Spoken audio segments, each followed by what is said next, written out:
Good morning, scholars. I'm so excited to be back with you. I am back from maternity leave. I had my baby, and I'm ready to get back into reading. So, Mr. Long told me that he has been reading with you guys, and we're so lucky. And make sure that you say thank you to him if you have the chance or you think of it. Okay? So, Mr. Long told me that we are starting our new unit today, which is really exciting. I really like this one. So, everything that we're going to be reading about for a little while is about the Iditarod and dog sledding. So, I'm sure some of you have heard of dog sledding. Some of you might have even gone dog sledding. I know that my brother and sister in law go dog sledding up in Ely, Minnesota. So, some of you might have done that in your life. So, we're going to start off by reading an information passage about the Iditarod, which is a dog sledding race. So, if everyone can get out there, the Reading Mastery book, we're going to go to page 91 before we do our lesson 91. So, everyone find page 91, pause your device if you have to. Okay, so we're going to read facts about the Iditarod. Facts about the Iditarod. Every year in early March, a great sled dog race starts in Anchorage, Alaska, and ends in Nome, Alaska. That's a distance of more than 1,100 miles. The map shows the route of the Iditarod. So, scholars, if you look at that picture that's down below, that is the route of the Iditarod. So that's the great race that we're going to be reading about in our story. Let's keep reading on page 92. The people who entered the Iditarod race are called mushers. A musher is a person who drives a team of sled dogs. The musher usually stands at the back of the sled and shouts commands to the dogs. The dogs pull the sled. Some sleds have as many as 16 dogs pulling it. Some sleds have only 12 or 14 dogs. The picture shows a sled in action. The race from Anchorage to Nome takes about 10 days. Sometimes it takes longer. If the weather is very bad, the musher who wins the race may be on the Iditarod Trail for 11 days. Even if the winning sled gets to Nome in 11 days, the sled travels about 100 miles a day. So, in order to understand how far 100 miles is, I looked up on Google what is 100 miles away from St. Paul. So St. Paul is where Nova is. A lot of you live in St. Paul. So let's imagine it is 99 miles to Albert Lea, which is in southern Minnesota. So if you know where Albert Lea is, that's one way that you can kind of know what 100 miles feels like. And it's 93 miles to Mankato. So if you've ever been to Mankato or Albert Lea, that's about how long the mushers ride every day if the weather's bad. So can you imagine? It takes about not that long in a car, but imagine doing every day on a dog sled for 11 days. Wow. Takes a lot of work and fortitude. Okay, scholars, now our actual story begins on page 100. So go ahead and turn to page 100. We're going to go through the columns of words, and then we're going to read the story. Make sure that you're following along with me while I'm reading the story. It will help you on your homework quite a bit. Okay. So find page 100. Find column 1, it's orange. Word 1 says rains. What word? Rains. Spell rains. Get ready. R-E-I-N-S. Reins. Reins are the straps that are attached to horses. The rider holds the other end of the reins and uses them to steer the horse. Or, in our case, steer the sled dog team, right? What's the word, everyone? Reins. Word 2 is butch. What word?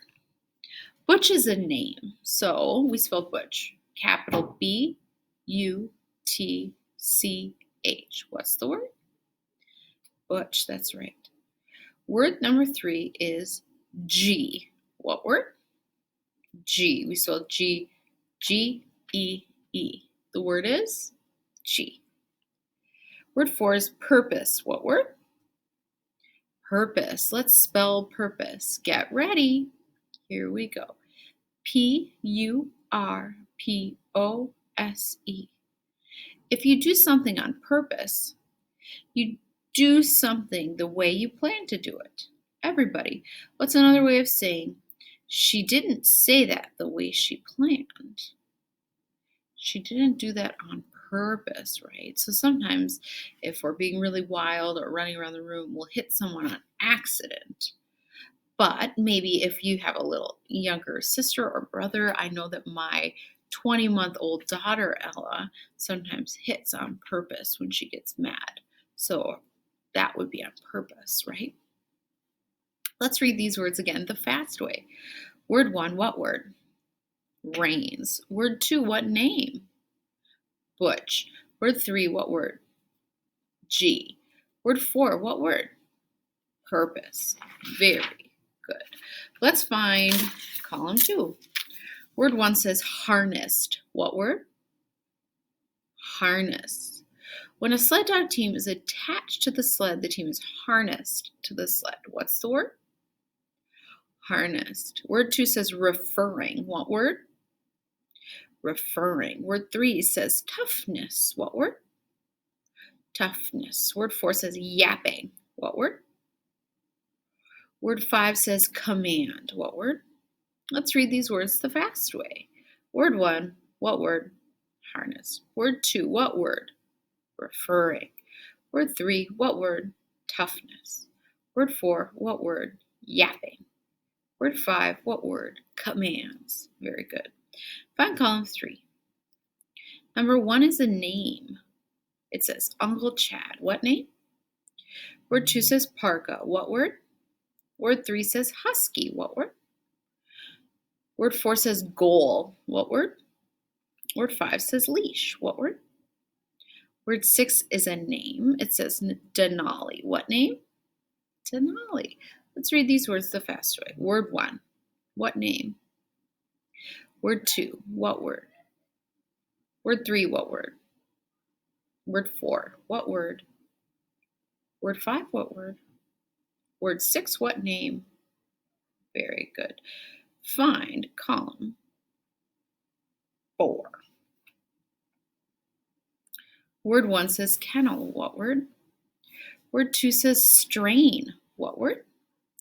Word 3 says Susie. Susie's a name. What name? Susie. Word 4 says crisp. What word? Word 5 says Nick. What word? Word 6 says honor. What word? Very good. Let's read these words the fast way. Word 1, what word? Word 2, what word? Word 3, what name? Word 4, what word? Word 5, what word? Word 6, what word? Scholars, I'm noticing that in word 5 in column 4, it has a capital letter. What does that tell us? What kind of noun is that if it has a capital letter? It's a proper noun, that's right. So either that's the name of someone or the name of a place. All right, find column 5. Word 1 says gnome. What word? Word 2 says alongside. What word? Word 3 says wool. What word? Word 4 says whoa. What word? And word 5 says 0. Let's read those words the fast way. Word 1, what word? Gnome. Word 2, what word? Alongside. Word 3, what word? Wool. Word 4, what word? Whoa. Word 5, what word? 0. Very good. Story background. Everyone find part B in your textbook. We're going to start a new story today. First, we're going to read the information passage. It gives some facts about sled dogs. Everybody touch the title. Everybody, what's the title? Sled Dog Teams. So for the information passage, you're just going to listen to me read, and you're going to follow along with your eyes. Sled dog teams. Most sled dog teams have an even number of dogs, 12, 14, or 16. In the Iditarod, a musher can't have more than 16 dogs. The first pair of dogs in the team are the lead dogs. Lead dogs must be very smart, and they must be leaders so the other dogs will follow them. What's the name of the first dogs? Lead dogs. That's right. Leader dogs. Very good. What kind of dogs are selected to be lead dogs? Smart. Good leaders. Very good. The pair of dogs just behind the lead dogs are called the swing dogs. They are the best dogs at following, and they are very fast. When the lead dogs swing to the left, the swing dogs follow closely to make sure the other dogs follow the same path. What's the name of the dogs just behind the lead dogs? That's right, the swing dogs. What kind of dogs are swing dogs? Yes, they're good followers and they're fast. The pair of dogs closest to the sled are called wheel dogs. Wheel dogs must be very strong because when the sled gets stuck, the wheel dogs are the ones who have to pull it out or turn it so it's free. Everybody, what's the name of the dogs closest to the end? The wheel dogs. What kind of dogs are selected to be wheel dogs? Very strong dogs. Everybody, look at the picture and raise your hand. Oh, we're not going to do that part. Let's keep reading. The dogs are harnessed together with nylon straps. Each dog wears a crisscross harness. You guys, if you look at the picture there, you can see the straps cross back and forth. Each harness is attached to a tug line. All the tug lines are connected to the gang line. That's the long line that runs down the middle of the team.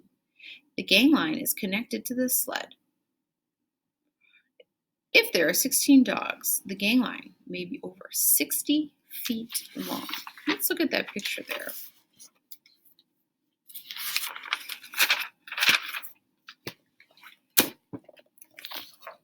So if you guys look, you see that the tug lines are the short lines that go from the gang line to the dog.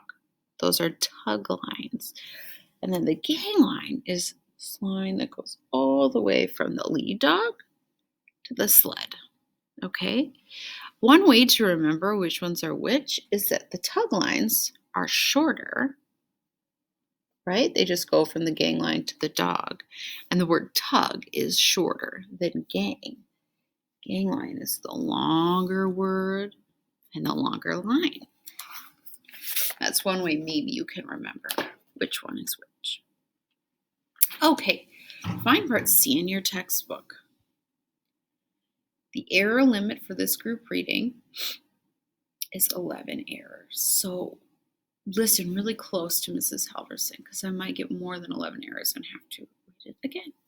Okay, please make sure that you're reading along with me. It'll make it easier and you'll grow as a reader. Here we go. Everybody touch the title.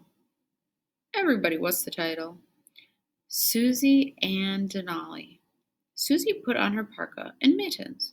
It was a warmer day, about 4 degrees below zero. Stop right there. That's a warmer day? What does that tell you about where Susie lives? Right, that it's really cold, maybe like Minnesota in the wintertime. Let's keep reading. Susie went outside and called, Denali! A large Alaskan husky came running through the crisp snow, stopped in front of her, sat down and wagged his tail. It will happen in a little more than 2 weeks, Susie said. Denali licked his chops and looked as if he understood her. Susie was referring to the Iditarod. This year it would begin on March 15th.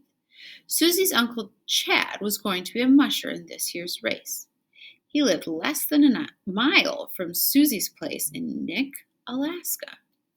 Oh, that was one of our words. Remember, we said it was a proper noun. So we now know that Nick is the name of a town.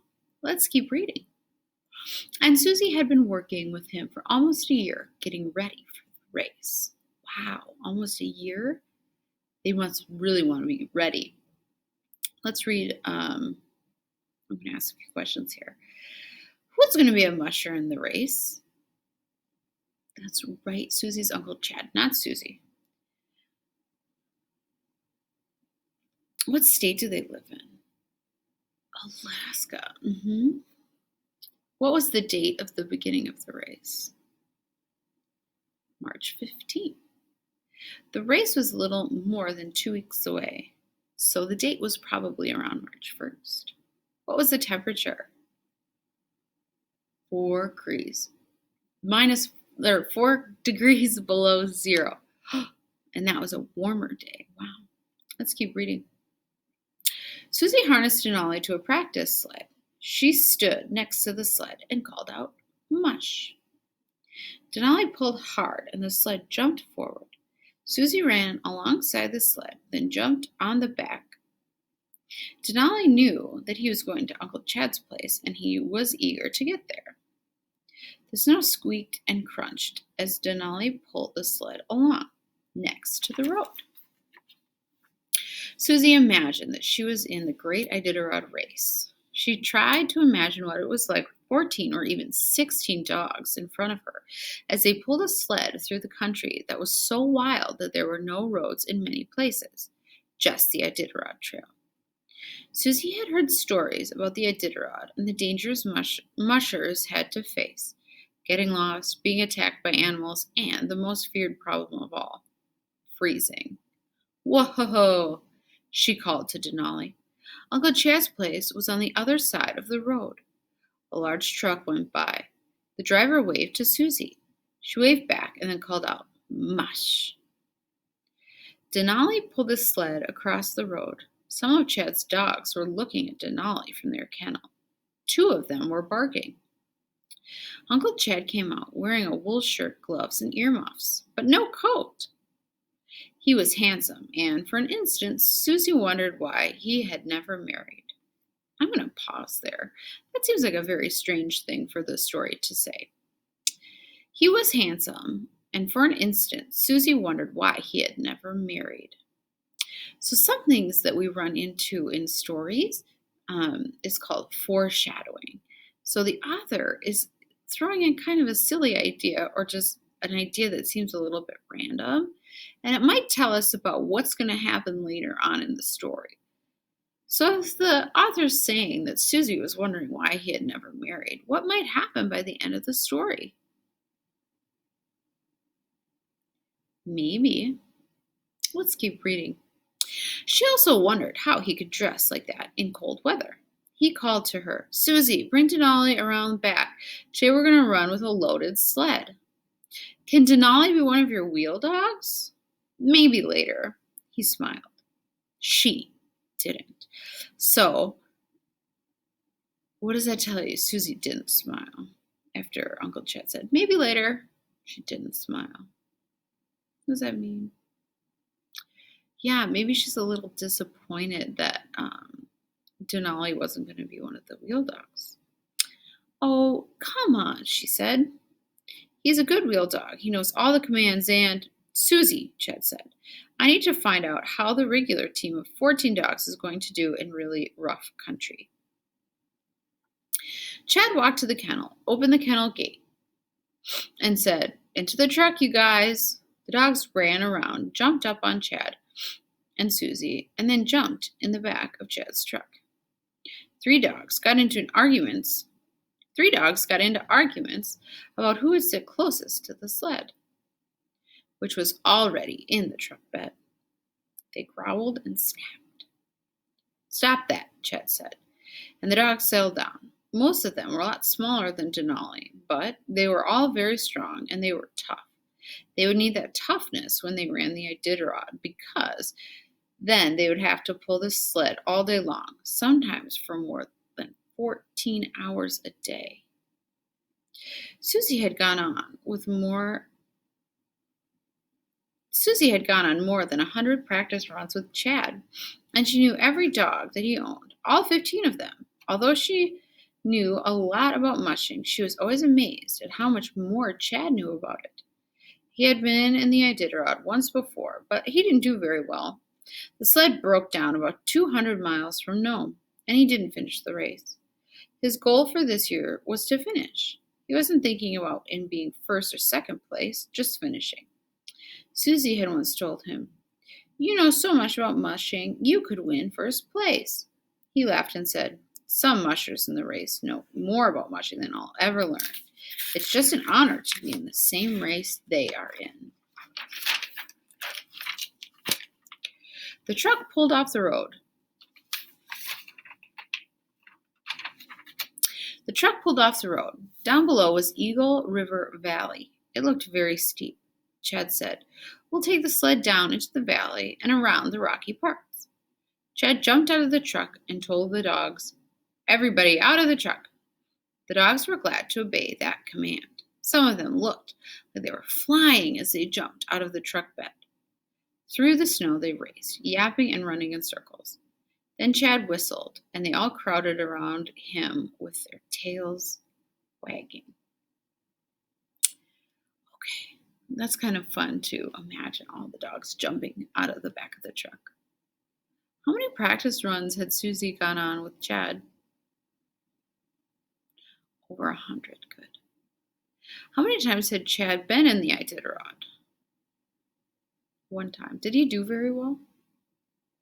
No, he didn't. His sled broke down that time. Where was the truck at the end of the story?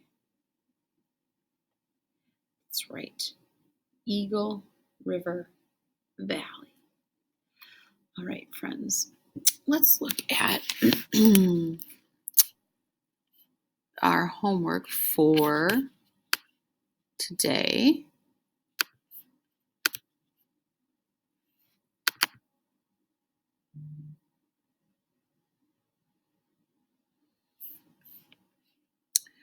So today we're working on using direct quotes. So the first question in our homework today is using direct quotes. In this lesson, the author tells us that Chad's dogs are very tough. Use a direct quote from page 103 to support this claim. That means, scholars, that you are going to go in your book to page 103 and find a place where the book says that the dogs are tough. Okay, and then instead of just saying, well, the book says that they were tough, you're going to copy word for word what the book says about the dogs being tough. Okay, so you're going to write word for word what the book says. Okay, let's look at the second question in our homework. It says, write about another dog that you know is tough. Perhaps it is a dog in another book you have read, a movie you have seen, or a dog that you know personally. Write about that dog by telling its name, if you know it, where the dog is from, and how you know the dog is tough. I'm excited to read all of your answers about the dogs that you know. Let's see. If I was thinking of a dog that I knew was really tough, I have a Newfoundland that lives next door to me, and her name is Winter. And if you have never seen a Newfoundland, they're very large. Winter probably weighs about 150 pounds, so she's really big. And how do I know she's tough? I know that she's tough because her mom told me that she suffers from some back leg problems and that her legs hurt a lot of the time. But that doesn't stop Winter from running around outside, coming up to say hello to me and my family. And so I know she's tough because she plays through her pain. Okay, I can't wait to read your responses for that question. And that is all of the reading that we have today. I'm so excited to be back with you guys. And I will see you tomorrow for reading. Bye, readers.